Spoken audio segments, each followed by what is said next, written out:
주의 성령의 강물이 나를 채우고 넘쳐 온 땅에 흘러가는 꿈을 꾸네. 주의 성령의 강물이 나를 채우고 넘쳐 온 땅에 흘러가는 룻기 1장 1절에서 6절까지 구약 성경 402쪽의 말씀. 사사들이 치리하던 때에 그 땅에 흉년이 드니라. 유다 베들레헴의 한 사람이 그의 아내와 두 아들을 데리고 모압 지방에 가서 거류하였는데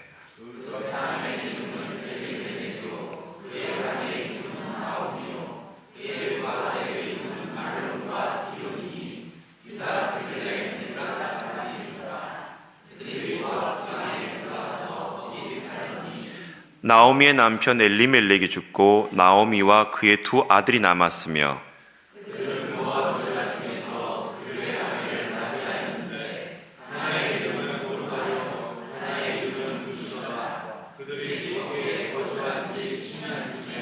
말론과 기럧 두 사람이 다 죽고 그 여인은 두 아들과 남편의 뒤에 남았더라. 그 여인이 모압 지방에서 여호와께서 자기 백성을 돌보시사 그들에게 양식을 주셨다 함을 듣고 이에 두 며느리와 함께 일어나 모압 지방에서 돌아오려 하여. 아멘. 오늘부터 이제 룻기 말씀을 가지고 한 8주 정도 하나님의 은혜를 나누고자 합니다.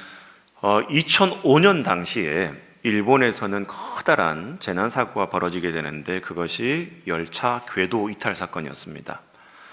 후쿠오카를 가던 열차가 그만 제한 속도가 70km였음에도 불구하고 이 열차를 운행하고 있었던 운전사의 그런 과실로 인해서 무려 110km 이상의 속도를 내면서 열차가 곡선 주간에서 이 열차가 이탈을 하게 되고, 그리고 이탈했던 열차가 바로 철로 옆에 있었던 아파트에 충돌하면서 무려 사망자가 여러분 107명에다가 중상자가 526명이 중상을 당하는 그런 끔찍한 그런 재난 사고가 있었습니다. 이 사건 속에서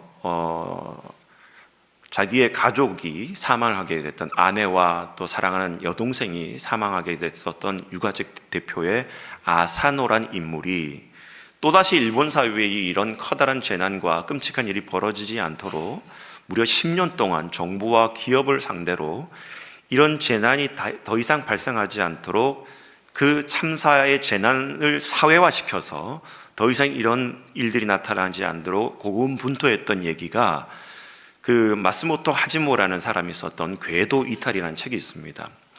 2005년도니까 한 19년 정도에 지어진 책이잖아요. 이 책을 통해서 저희 나라에도 2014년도에 세월호 사건 때의 유가족들, 그리고 2년 전에 벌어졌던 이태원 참사 사건들을 통해서 그 많은 유가족들이 사회와 정부와 또 기업 가운데에 어떻게 이런 끔찍한 재난이 벌어지지 않고 똑같은 실수를 반복하지 않도록 해야 되는지에 대한 많은 도전과 위로를 받았던 책이 바로 이 궤도 이탈이에요. 책의 내용의 결론은 그런 재난은 어떤 한 사람의 실수라기보다는 국가적인 시스템, 사회적인 시스템, 기업의 시스템이 뭔가가 재난이 일어날 수밖에 없는 그런 구조가 있기 때문에 한 사람의 책임이 아니라 모두가 이 실수를 기억하고 반복하지 않도록 깨달아야 됨을 강조했던 책이 바로 이 궤도 이탈이라는 책입니다. 저와 여러분 살아가면서 여러분 실수를 얼마나 많이 합니까? 저도 하루하루 일기장을 쓰다 보면 수없이 실수를 해요. 사람한테도 실수를 하고 또 이런저런 개인적인 일 때문에 실수를 하기도 하고 실수 없는 인생은 되지 않더라고요. 그런데 실수를 했다고 해서 내가 위축이 되거나 주눅이 드는 것이 아니라 그 실수 가운데에 참된 지혜를 얻게 됐을 때에 내 인생은 성장하고 성숙하게 되더라는 것입니다. 13년간 뉴욕타임즈의 베스트셀러였었던 아직도 가야 할 길이라는 책을 썼던 스카펙이라는 사람이 그의 책에서 주장하기를 인간은 대부분 사람들이 고통을 피하기를 원하고 그런 삶 가운데 어려움이 오면 그것을 외면하려고 하고 회피하려고 하지만 인간사에서 끊임없이 고통과 고난을 통해서 겪는 지혜는 정말 인간을 더욱더 소중한 가치가 있는 삶으로 만들 뿐만 아니라 그 고통과 그 어려움을 이겨내는 그 체험을 통해서 더욱더 성숙이 있고 성장이 있어지는 그런 법칙이 있다라는 거예요. 그래서 성공하는 사람들의 대부분의 특징을 보다 보면 어려움이 오게 됐을 때에 그것을 피하거나 도망하거나 외면하려고 하는 것이 아니라 그것을 정면으로 맞닥뜨려서 그것을 싸우고 이기고 뛰어넘기 위해서 몸부림치던 가운데에 자신의 내면이 성장하고 주변 사회가 아름답게 바뀌는 그런 놀라운 경험들을 하게 된다는 공통점이 있다는 것입니다.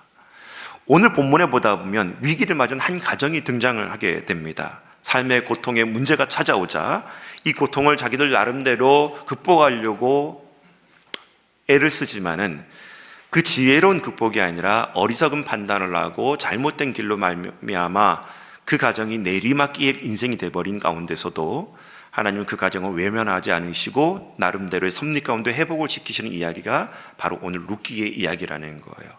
이 말씀을 통해서 저와 여러분 가운데 혹시라도 어떤 어려움과 실수와 실패와 고통이 있다 할지라도 하나님의 지혜를 깨닫는 모두가 되길 주의 이름으로 축복하며 기도합니다. 오늘 우리가 읽었던 책은 무슨 책이죠? 룻기란 말이에요. 이 룻기 책을 보다 보면 앞에 사사기라는 책이 있고 뒤에 사무엘상이라는 성경책이 있습니다. 그러니까 간단히 얘기하면 사사기, 사무엘상과 같은 동시대적인 배경의 책인데 그 룻기의 시대적인 배경을 설명해 준 구절이 룻기 1장 1절인데 이렇게 기록되어 있습니다. 사사들이 치리하던 때에 그 땅에 흉년이 드니라. 사사들이 치료했다라는 것은 앞에 있는 사사기 책과 똑같은 동시대적인 배경인데 그러면 사사시대의 사회적 배경은 문화는 어떻게 되느냐 분위기가 사사기상 2장 10절에서 12절 말씀 같이 읽겠습니다. 시작. 그 세대 사람도 다 그 조상들에게로 돌아갔고 그 후에 일어난 다른 세대는 여호와를 알지 못하며 여호와께서 이스라엘 위하여 행하신 일도 알지 못하였더라. 이스라엘 자손이 여호와의 목전에 악을 행하여 바알들을 섬기며 애굽 땅에서 그들을 하여 인도해 내신 그들의 조상들의 하나님 여호와를 버리고 다른 신들 곧 그들의 주위에 있는 백성의 신들을 따라 그들에게 절하며 여호와를 진노하게 하였으되. 아멘. 이게 지금 룻기의 시대적 배경이었던 사사들이 치리하던 때에 나타난 일들이라는 거예요. 그러니까 여러분 가나안 땅을 정복했었던 여호수아와 함께 했었던 그런 사람들이 죽고 난 다음에 그 다음 세대가 이제 살게 됐는데 하나님이 누구인지도 모르고 하나님이 자신들의 조상이었던 그 이스라엘 백성들과 함께 출애굽을 하게 하시고 광야 40년 동안 입히시고 먹이시고 재우셨던 그 하나님이 행하신 일을 다 망각한 거예요. 심지어 하나님이 제일 싫어하셨던 그 우상 숭배를 가나안 땅에 인근에 있었던 그 부족들과 족속들의 우상을 숭배하면서 그들 앞에 절을 하고 있었던 안타까운 영적인 타락의 시대가 바로 이 시대라는 거예요. 그래서 사사기 2장 뒷부분을 보다 보면 이렇게 막무가내로 살아가고 있었던 이스라엘 백성들에게 하나님께서 채찍질하기 위해서 고난과 연단을 시키시는데 이방 민족이 쳐들어오기도 하고 오늘 이 룻기 1장처럼 그 가나안 땅에 바로 흉년이 찾아오게 하면서 먹고 사는 문제에 대한 괴로움도 하나님께서 그들에게 가져다 주는 것을 보게 됩니다. 자, 그렇다면 오늘 이런 상황 가운데 오늘 본문에 등장하는 주인공 엘리멜렉과 나오미 그리고 그들의 두 아들이었던 말론과 기럐이 과연 어떤 선택을 했기 때문에 하나님께서 더 그들의 인생을 내리막길의 인생으로 치닫게 하셨는지, 그럼에도 불구하고 이 본문의 말씀을 통해서 이 시대를 살아가고 있는 저와 여러분들이 무엇을 회복해야 되는지 깨닫는 그런 도전이 있는 시간이 될 수 있기를 축원합니다. 첫 번째 같이 따라했으면 좋겠습니다. 원인 규명을 잘 알아. 시작. 여러분, 인생사의 모든 고통에는 나름대로 뜻이 있다는 거 아십니까? 여러분, 오늘 이 룻기의 주인공이었던 엘리멜렉과 나오미라는 사람이 살았던 지역은 하나님께서 아브라함에게 약속하셨고 모세에게 명령하셔서 마침내 여호수아가 가나안 땅을 정복했었던 그 축복받은 땅이란 말이에요. 그런데 이 가나안 땅을 성경에서 뭐라 그러냐면 젖과 꿀이 흐르는 약속의 땅이라고 말을 합니다. 그런데 그 젖과 꿀이 흐르는 땅에 뭐가 찾아왔냐면 흉년이 찾아왔다는 거예요. 아니, 더 깊게 들어가면 오늘 엘리멜렉과 나오미가 살았던 지역이 어디냐면 베들레헴이라는 지역이에요. 작은 도시입니다. 근데 이 베들레헴의 뜻이 뭐냐면 베트라는 집이라는 뜻과 레헴이라는 여러분 떡이라는 단어가 합쳐진 합성이에요. 여러분 합쳐지면 무슨 집이 되는 거죠? 떡집이 되는 거예요. 여러분 방앗간에 갔는데 떡이 없다, 말이 안 되는 거잖아요. 여러분 빵집에 빵이 없다, 젖과 꿀이 흐르는 땅에 흉년이 들었다. 성경적인 관점으로 보면 도저히 일어나서는 안 될 일이 지금 일어났다는 것은 뭔가가 이유가 있는 것이고 뭔가 원인이 있다는 것을 발견해야 된다는 거예요. 자, 그러면 어떻게 그렇게 축복받은 땅, 떡이 넘쳐야 될 그 떡집이라는 도시에서 왜 이런 일이 벌어졌을까? 그 상황을 설명해 주고 있는 성경 구절이 있는데 사사기 21장 25절입니다. 같이 읽어보겠습니다. 시작. 그때에 이스라엘 왕이 없었으므로 사람이 각기 자기의 소견에 옳은 대로 행하였더라. 오늘 여러분 이 룻기의 배경이었던 사사시대에 그리고 하나님이 약속하셨던 축복의 땅에 흉년과 기근이 들은 이유는 뭘까? 바로 하나님을 주인으로 왕으로 섬기고 살아가야 될 이스라엘 백성들이 그렇게 하지 못함으로, 또 더구나 각자의 소견에 오른 대로 속에 그냥 끓는 대로 그냥 살아가려고 했었던 이스라엘의 영적 타락 가운데에 하나님께 주시는 채찍질이었다라는 거예요. 여러분 삶을 살다 보면 우리 가운데도 예수 잘 믿고 교회생활 열심히 한다고 하지만 때로는 어려움이 반드시 찾아옵니다. 모든 사람들이 잘 살고 기쁘게 행복하게 살아가는 게 아니라 교회를 다녀도 때로는 어려움들이 찾아오더라는 거예요. 바로 그때 나에게 찾아오는 이러한 어려움은 어떤 외부적인 요인에 의해서 나에게 오는 건지, 아니면 내가 뭔가 실수해서 어려움이 오는 건지, 아니면 영적인 깊은 눈으로 하나님께서 무엇인가 나에게 메시지를 던지기 위해서 오는 어려움인지 그것을 분별할 줄 아는 지혜가 필요하다는 거예요. 지혜로운 사람은 그래서 그 상황을 깊이 뒤돌아보면서 자기 나름대로의 원인과 이유를 찾는 사람이라는 거예요. 제가 약 한 3주 전에 저희 교회 우리 장로님이나 집사님들 참 감기 몸살로 너무 힘들었거든요. 지금도 여기 앉아 계신 분들 중에 감기 몸살 걸리신 분도 더러 계시는데, 여러분 지혜로운 사람과 그렇지 못한 사람이 여기서 나눠지더라는 거예요. 지혜로운 사람은 내가 감기 몸살이 왜 걸렸을까? 내가 코로나 동안에 마스크를 잘 쓰고 다녔을 때는 그런 감기 몸살이 안 걸리다가 갑자기 코로나가 해제가 되면서 마스크를 풀고 다녔더니 여기저기 감기가 걸리고 나에게 전염이 되면서 전파가 되면서 나 또한 감기가 걸리고, 또 혹시라도 내가 손과 발을 잘 씻고 자야 되는데 그렇지 못했던 생활 습관이 있지 않나 하면서 뒤돌아보면서 생활 습관을 고치려고 하는 그런 지혜로운 사람이 있었어요. 그런데 어떤 무식한 사람, 단순한 사람은 병원 가서 병원에서 20만 원어치 주사 맞아야 된다고 20만 원어치 각종 주사를 다 맞아가지고 겨우 낫던 사람이 있는데 성은 강시호, 이름은 동아라는 사람이 있더라고요. 원인 규명을 해야 되는데 그냥 주사만 맞아버린 거예요. 그게 뭡니까? 지혜가 있는 사람과 지혜가 없는 사람의 모습이다라는 거예요. 오늘 이 지혜로워야 될 엘리멜렉과 나오미는 그 문제 앞에, 상황 앞에 반응을 어떻게 했냐면 바로 먹고 사는 문제가 생기자 그들이 베들레헴에 있었던 그 생활터전을 모압 땅으로 건너갔다라고 기록되어져 있어요. 그리고 그들에게 찾아온 이 먹고 사는 문제는 흉년이라는 단어를 썼습니다. 말씀에 보다 보니까 흉년. 성경에서 이 흉년이라는 것은 오랫동안 먹고 사는 문제의 어려움이 아니에요. 잠시 잠깐의 그 농사가 좀 잘 안 돼서 생산물이 적어지는 그런 상황을 흉년이라 그러고, 정말 먹고 사는데 어려움이 있는 것을 가리켜서 아사 직전에 가는 단계를 기근이라 그러는데, 오늘 이 엘리멜렉과 나오미는 흉년이라는 단어를 쓴 거예요. 그러면 잠시 잠깐 참고 인내하면 또 이 위기가 넘어가야 되는데, 조금 먹고 살기 힘들다고 해가지고 이들이 선택했던 것은 바로 가지 말아야 될 모압 땅으로 건너갔다라는 거예요. 우리 사랑하는 참 아름다운 게 성도 여러분, 산 가운데 위기가 오거들랑 어려움이 오거들랑 그 원인 분석을 정확하게 하고 이 가운데서 내가 어떻게 대처해야 될지 깊이 묵상하는 여러분이 되기를 축복합니다. 그래서 솔로몬이 인생을 다 살고 난 다음에 그 인생의 후예들에게 가르쳐준 그 인생에 대한 판단하는 법에 대해서 전도서 7장 14절에서 알려주거든요. 같이 읽어볼까요? 시작. 형통한 날에는 기뻐하고 공고한 날에는 되돌아보아라. 이 두 가지를 하나님이 병행하게 하사 사람이 그의 장래일을 능히 헤아려 알지 못하게 하셨느니라.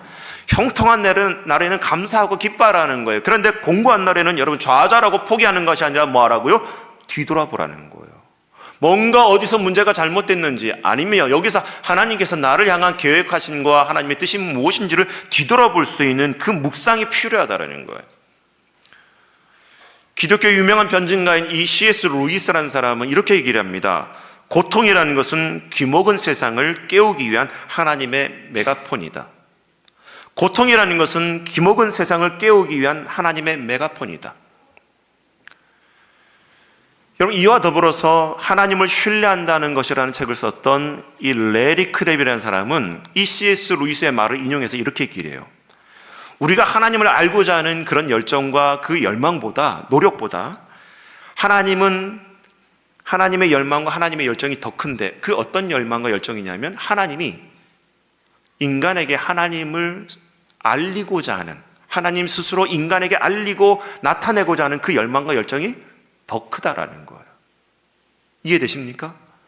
내가 하나님을 알고자 하는 그 열정보다 하나님은 태초 때부터 지금까지 하나님 스스로를 우리 인간에게 알리고자 하는 그 열정과 열망이 더 크다라는 거예요. 그래서 하나님 스스로 알리기 위한 여러 가지 방법 중에 깨닫고 깨달아야 됨에도 불구하고 그렇지 못할 때, 성경 66권을 통해서 깨달아야 됨에도 불구하고 그렇지 못할 때, 2000년 전에 저 십자가와 여러분 그 죄사함을 통해서 예수 그리스도의 삶을 통해 깨달아야 됨에도 불구하고 그렇지 못할 때, 마침내 하나님께서 최후에 쓰는 방법이 뭐냐면 바로 이 고통이라는 채찍이라는 거예요.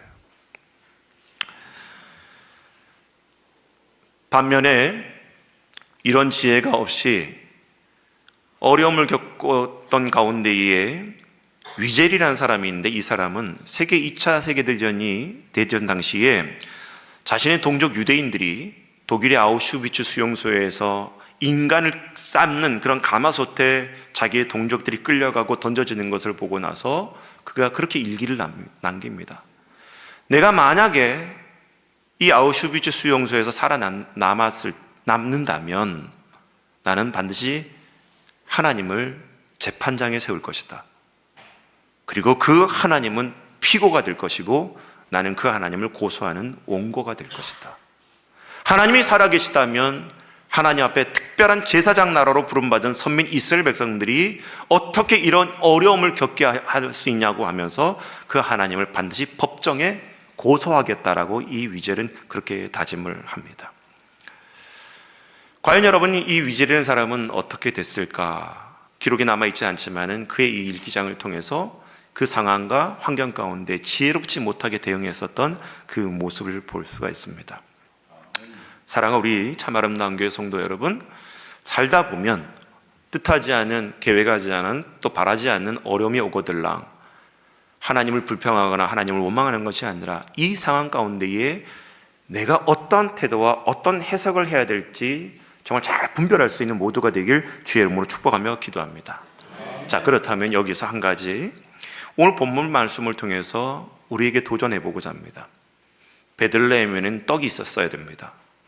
가나안 땅에는 젖과 꿀이 흐른 땅이었어야 돼요. 그렇다면 우리 삶 가운데는 예수 그리스도를 모시고 살아가는 인생임에도 불구하고 저와 여러분 가운데는 얼마나 많은 영적인 양식이 넘쳐나고 있으며 우리 교회 공동체와 가정 가운데에 그 생명의 풍성한 은혜가 넘쳐나고 있는지 한번 자문해 보시기 바랍니다. 베들레헴에는 떡이 없다 그랬었어요. 제가 예전에 읽었던 책 중에 예수 없는 기독교, 예수 없는 교회라는 책이 있습니다. 많은 사람들이 교회를 다니고 예배를 드림에도 불구하고 예수와 상관없는 신앙, 예수가 없는 복음, 그저 교회에 드나드는 목적이 내 인생 잘 되고자, 내 자녀들을 복받게 하고자, 내 가정이 평탄케 하고자 하는 그런 열망 가운데에 살다 보니, 지내다 보니 교회 와서도 죄와 십자가와 부활과 구원과 해결한 단어는 여러분 듣기 싫어하고 오직 복받으라는 그 내용만을 기다리면서 목사님의 설교가 그렇게 울려지기를 기대하는 마음으로 오는 성도들이 부지기수라는 거예요.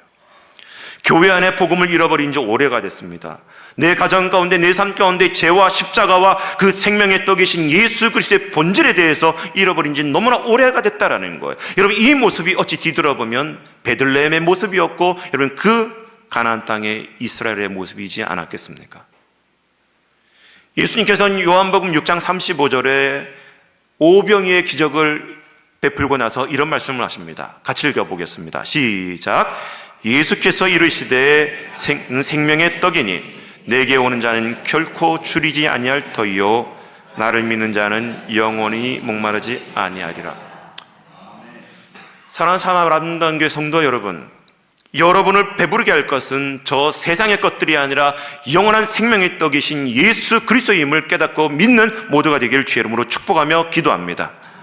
바라기는 혹시라도 매일같이 유튜브를 여러분 서치하면서 나한테 좋은 얘기, 나를 기쁘게 하는 얘기, 내 인생 가운데 잘되게 하는 얘기, 이런 얘기보다는 여러분 마음 가운데, 삶 가운데 죄를 지탄을 하고 예수님의 십자가를 여러분 선포하고 복음을 복음답게 선포하는 그 말씀을 들을 수 있는 모두가 되길 주의 이름으로 축복하며 기도합니다. 두 번째 따라했으면 좋겠습니다. 궤도 이탈은 금물이다. 궤도 이탈하지 말라는 거예요. 오늘 말씀해 보면 엘리멜렉과 나오미가 두 부부잖아요. 그 베들레헴의 흉년이 들었다고 이 위기를 극복하고 이겨내기 위해서 선택했던 방법은 모압 땅으로 건너갑니다. 모압 땅이라는 것은 소위 말해서 한강을 기준으로 놨을 때에 강북에 살아야 될 사람이 저쪽 강남이 살기 좋다고 해가지고 그 한강을 건너서 내려간 거예요. 건너간 거예요. 그런데 오늘 말씀해 보다 보면 이 모압 땅을 가게 된 그 엘리멜렉과 나오미의 가족을 보다 보면 어떻게 표현하냐면 1절에서는 그곳에 거류했다라고 기록되어져 있어요. 거류했다. 그곳에 거류했다. 거류라는 것은 영어로 dwell인이라는 단어를 써서 잠시 머문다는 얘기거든요. 그러니까 그럴 수는 있잖아요. 잠시 어려움이 왔을 때에 좀 피해 있고 그럴 수는 있다고 봐요. 근데 이것도 심각한 문제거든요. 근데 더 심각한 문제는 2절에 보다 보면 그 모압 땅에 거류해야 된다고 난 다음에 2절에서는 그들이 모압 지방에 들어가 뭐 했다고요? 아예 살아버렸다는 거예요. 자신이 있어야 될 고국을 그냥 팔아버리고 그냥 이 땅이 여기가 좋아 보이니까 거기서 머물며 살았다라고 기록되어져 있는데 이게 여러분 얼마나 심각하냐면 신명기 23장 3절에서 6절에 보다 보면 이 모압에 대해서 하나님께서 얼마나 저주하시는지 보세요. 암몬 사람과 모압 사람은 여호와의 총회에 들어오지 못하리니 그들에게 속한 자는 10대뿐 아니라 영원히 여호와의 총회에 들어오지 못하리라. 그들은 너희가 애굽에서 나올 때에 떡과 물로 너희를 길에서 영접하지 아니하고 메소포타미아의 부돌 사람 부올이 아들 발람에게 뇌물을 주어 너희를 저주하게 하였으나 내 하나님 여호와께서 너를 사랑하심으로 내 하나님 여호와께서 발람의 말을 듣지 아니하시고 내 하나님 여호와께서 그 저주를 변하여 복이 되게 하셨나니 내 평생에 그들의 평안함과 형통함을 영원히 구하지 말지니라. 정말 사랑의 하나님이 어떻게 이 모압과 암몬 족속을 얼마나 이렇게 여러분 야단치며 저주하고 있는지 그 이유가 뭘까? 여러분 암몬과 모압의 아버지는 누구죠?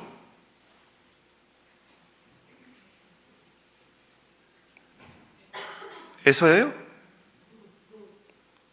막 던지지 마시고 세 번만 생각하시고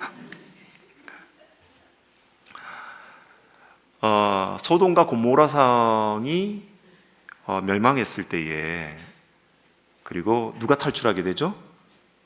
롯이 탈출하죠. 그리고 롯의 아내가 소금 기둥이 되고 바로 이 롯의 딸들이 자기 아버지의 가문을 이어가기 하기 위해서 아버지와 관계 속에 태어난 사람들이 바로 이 모압과 암몬이란 말이에요. 이 후손이란 말이에요. 거슬러 올라가면 아브람과 형제된 그런 한 가문의 사람일 수도 있어요. 그런데 이 암몬과 모압이 자신의 친척 형제였던 이스라엘에 대해서 이 모압 땅을 지나가려고 했을 때 방해를 하고 해코지를 저주를 합니다. 심지어 민수기 말씀을 보다 보면 그 모압 땅을 좀 지나가려고 했을 때에 모압 왕이었던 발락 왕이 발람이라는 선지자를 불러다가 이스라엘 백성들을 저주하도록 사주를 시켜요. 그리고 오늘 우리가 읽었던 본문 룻기 시대와 동시대였던 사사 시대에는 모압의 에그론 왕이란 왕이 무려 이스라엘을 18년 동안 괴롭혔다고 기록되어져 있습니다. 그럼에도 불구하고 이 나오미와 엘리멜렉이 선택한 땅은 어디라고요? 모압이었던 거예요. 하나님께서 그렇게 싫어하고 또 이 모압 땅에는 여러분 그모스라는 이방 우상이 있었기 때문에 그 땅에 들어간다는 것은 여호와를 저버리고 모압 신이었던 그모스를 섬기러 간다는 얘기인데, 바로 이 엘리멜렉과 나오미가 그런 선택을 한 거예요. 아무리 내가 힘들고 어려워도 여러분 내가 지켜야 될 자리가 있는 줄 믿으시기 바랍니다. 조금 힘들다고 여러분 집을 떠나거나 교회를 버리거나 내 가족들을 내팽개치거나 오랫동안 우정으로 살자고 했었던 친구 관계를 파헤치거나 조금 마음에 안 든다고 남편을 버리거나 아내를 버리거나 그럴 수는 없잖아요. 성경을 보다 보면 기드온의 300용사는 그 위급한 상황 속에서도 그 믿음의 백성으로서의 정체성을 물을 마시는 순간에도 여러분 지킬 줄 알았던 사람들이 그 기드온의 300용사였어요. 다니엘이라는 사람은 나라를 잃어버리고 바벨론으로 포로로 끌려갔음에도 불구하고 왕의 그런 여러분 그 상에 차려졌던 진미의 음식을 여러분 눈여겨보지 않고 버릴 줄 알았었던 그 믿음의 정체성을 가지고 있었던 사람이 다니엘이었습니다. 늘 우리 삶 가운데 여러분 문제는 무엇이냐면 어떤 문제가 아니라 그 문제를 대하는 해석과 그 문제를 대하는 태도의 문제가 바로 우리들의 문제라는 거예요. 여러분 상황과 그리고 환경이 아무리 어려울 때에 내 자리를 버리는 것이 아니라 하나님을 의지할 수 있도록 시편 20편 19절 말씀처럼 여호와를 멀리하지 마옵소서 나의 힘이시여 속히 나를 도우소서라고 고백했었던 이 시편의 저자와 같이 내 자리를 박차고 떠나는 것이 아니라 내 자리를 지키며 하나님을 의지할 수 있는 인생이 될 수 있길 주의 이름으로 축복하며 기도합니다. 여러분 이 태양과 멀리 떨어져 있는 지구상의 위치는 바로 남극과 북극이에요. 그리고 인도네시아를 제가 여러 번 다녔는데 그 인도네시아에서 잠깐 머물다가 또 비행기를 타고 저쪽 북쪽 시베리아 가까운 데로 갔더니 날씨가 너무나 다른 거예요. 왜 그럴까? 태양과 가깝느냐 태양과 머냐의 문제라는 거예요.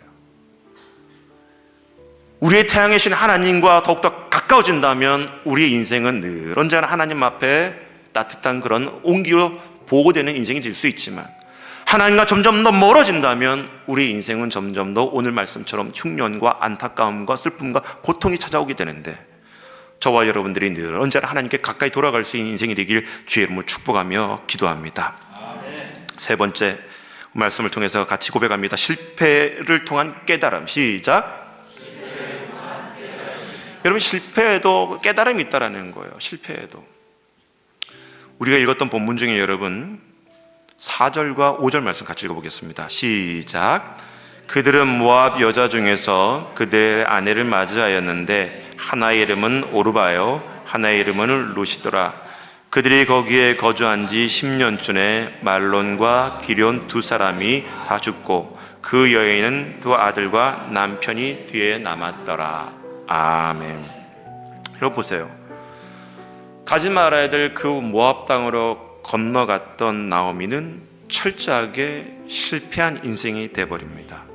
아니 어찌면 남편이 죽었을 때 이미 뭔가 하나님께서 나에게 신호를 주는구나 깨닫고 돌아가는 것을 선택했으면 되는데 나오미는 돌아가지 않았던 것 같아요.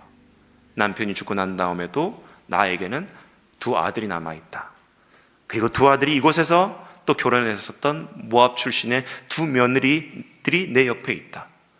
어찌 보면 나오미는 돌아가기를 선택하지 않았을 충분한 이유가 있게 되는 것입니다. 오늘 이 나오미는 남편 하나 죽는 것 같고 베들레헴으로 돌아가지 않았어요. 두 아들마저 잃어버렸을 때 이제서야 내가 여기 온 것이 뭔가 잘못되었구나, 내가 여기 오는 것이 아니었구나 깨닫게 되고 자기의 마음의 문을 뉘우치기 시작했을 때에 이 나오미에게 들려졌던 소식이 뭐냐면 1장 6절 말씀 한번 읽어볼까요? 시작. 그 여인이 모압 지방에서 여호와께서 자기 백성을 돌보시사 그들에게 양식을 주셨다함을 듣고 이에 그 두 며느리와 함께 일어나 모압 지방에서 돌아오려 하여.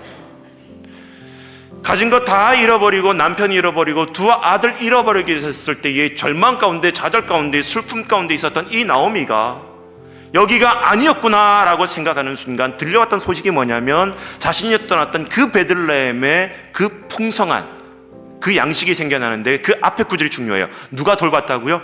여호와께서 돌보사. 떠날 때는 하나님이 없는 것처럼 생각돼서 베들레헴을 버리고 유압으로 떠났어요. 그리고 그곳에서 잘 될 것처럼 살았지만 결국에는 많은 것을 잃어버리고 나서 내가 여기가 오는 게 아니었구나. 그리고 그때 뉘우치는 순간 들렸던 소식이 뭐냐면 여호와께서 자기 백성을 돌보사라는 복음이 들리기 시작했던 거예요. 여러분, 내가 있어야 될 자리에 있을 때에 하나님께서는 은혜 가운데 임하시지만 내가 있어야 될 자리를 벗어버리고 하나님과 멀어지고 막무가내로 살아가는 그 인생은 반드시 돌아오게 하기 위해서 우리에게 커다란 장치를 하나님께서 허락하여 주시는데, 여러분, 그러한 일들이 벌어졌을 때에 하나님이 나를 부르시려고 하는 그 영적인 신호로 받아들일 수 있는 모두가 되기를 주의 이름으로 축복하며 기도합니다. 오늘 이 나오미의 인생을 통해서 하나님께서 주신 교훈이 있어요. 여러분, 실패는 실패로 끝나는 것이 아니라 실패 가운데 깨달음이 있다는 거예요. 내가 하나님을 멀리 떠났더니 내 인생은 결국 아니었구나. 이것을 깨달았던 이 나오미가, 나오미란 이름의 뜻은 여러분 기쁨이란 뜻이거든요. 기쁨. 그런데 이것을 깨닫고 나서 나오미가 자신의 고향이었던 베들레헴으로 돌아갑니다. 그리고 베들레헴에 들어갈 때 자신을 알아보는 수많은 사람에게 뭐라 그러냐면 나를 더 이상 나오미라 부르지 말라. 나는 전능자 하나님께서 나에게 돌아오게 하기 위해서 채찍질을 맞았던 여인이기 때문에 내 인생은 기쁨이 아니라 지금부터는 괴로움이라는, 슬픔이라는 뜻이 담겨져 있는 마라라고 자신을 부르라고 그렇게 얘기를 해요. 탕자가 똑같이 아버지의 집을 떠났을 때는 불행한 인생이었습니다. 그런데 그곳에서 실패하고 모든 것을 잃어버리고 돼지 여물을 먹는 그런 곳에서 생활을 하다가 이 탕자가 깨달은 게 뭐냐면 우리 아버지 집에는, 그 아버지 집의 품꾼들조차도 먹을 것이 많은 곳이 우리 아버지 집인데 하면서 그때 깨닫는 거예요. 그리고 깨달은 것을 끝나는 것이 아니라 탕자는 선택합니다. 아버지 집으로 돌아가기로. 불행한 인생이었지만 돌아가려고 하는 그 결단의 순간 여러분 축복이 시작된 줄 믿습니다. 오늘 우리에게 주어진 중요한 교훈 가운데에 비슷한 예화가 있는데 1620년 9월 6일 날에 영국에서는 두 배가 출항을 하게 됩니다. 한 배는 메이플라워였고 한 배는 마스터워라는 배가 있었어요. 이 메이플라워에는 그 영국의 국교도의 핍박을 피해서 신앙의 자유와 신앙의 그 참된 진리를 수호하기 위해서 이 영국을 떠나서 신대륙으로 출발하려고 했었던 청교도인들이 배를 탔던 것이 바로 메이플라워의 출항이었습니다. 반면에 또 옆에 같은 시간에 출발하고 있었던 마스터워란 배에는 남미에 커다란 금광이 발견되는 그런 곳이 발견됐다고 해서 이 금을 캐서 일확천금을 얻어서 부귀영화를 누리려고 했었던 수많은 남영대들이 가족을 버리고 자기 일터를 버리고 생계를 버리고 그 배에 타서 올라가서 출항을 하게 됩니다. 시간이 흐릅니다. 어떤 일이 벌어졌을까? 신앙의 참된 진리와 자유를 수호하기 위해서 신대륙으로 방문했었던 그 청교도인들은 미국의 조상이 돼버리고, 일확천금을 노리면서 남미의 금을 지키기 위해 떠났던 사람들은 그곳에서 영영 돌아오지 못하고 그 금광 안에서 갇혀서 그만 생을 마감하게 되어져 버립니다. 인생은 선택이라고 말을 합니다. 내가 무엇을 선택할 것이냐. 매 순간순간마다 선택의 그 기로에 서 있을 때에 하나님께서 원하시는 그 길을 선택할 수 있는 우리 모두가 될 수 있기를 주의 이름으로 축복하며 기도합니다. 하나님께서 오늘 우리에게 주신 귀한 말씀이 있습니다. 이사야 55장 6절과 7절 말씀 같이 읽어보겠습니다. 시작. 너희는 여호와를 만날 만한 때에 찾으라. 가까이 계실 때에 그를 부르라. 악인은 그의 길을, 불의한 자는 그의 생각을 버리고 여호와께로 돌아오랴. 그리하면 그가 긍휼히 여기시리라. 우리 하나님께로 돌아오라. 그가 너그럽게 용서하시리라. 아멘. 오늘 이 룻기 1장 1절에서 6절까지 주시는 말씀이 우리에게 교훈이 되기를 바랍니다. 내가 있어야 될 곳은 바로 하나님의 그 생명의 떡이 있는 베들레헴이라는 거예요. 여러분들 가운데 이 생명의 떡이신 그 예수 그리스도가 여러분 삶에 얼마나 자리 잡고 있는지, 얼마나 가까이 하고 있는지 자문해 볼 수 있기를 바랍니다. 그리고 혹시라도 겉으로는 예수님을 모시고 살아가는 것처럼 보이지만 내 삶에 뭔가 영적인 흉년이 다가오거들랑 이 문제가 어디서부터 출발했는지, 그리고 그 흉년으로 인한 아픔과 어려움과 또 괴로움이 찾아올 때에 하나님께서 내 마음 가운데 두드리는 그 영적인 신호가 무엇인지 분별할 수 있기를 축원합니다. 그리고 그 노크 소리가 들릴 때에 하나님의 그 메시지는 다른 것이 아니라 너가 있어야 될 곳으로 돌아가라는 그 메시지인 줄 알고 여러분 순종하고 내가 있어야 될 그 예수님 앞에 자리에 돌아갈 수 있는 모두가 되길 주의 이름으로 축복하며 기도합니다. 기도합니다. 채워주소서, 부어주소서. 거룩하신 주 성령 내 안에 넘쳐 흐르는 사랑의 노래, 열방을 향하여 흘러가리. 채워주소서, 부어주소서. 거룩하신 주 성령 내 안에 넘쳐 흐르는 사랑의 노래, 열방을 향하여 흘러가리. 주의 성령의 강물이 나를 채우고 넘쳐 온 땅에 흘러가는 꿈을 꾸네. 주의 성령의 강물이 나를 채우고 넘쳐 온 땅에 흘러가는 꿈을 꾸네. 주의 성령의 강물이 나를 채우고 넘쳐 온 땅에 흘러가는 꿈을 꾸네. 주의 성령의 강물이 나를 채우고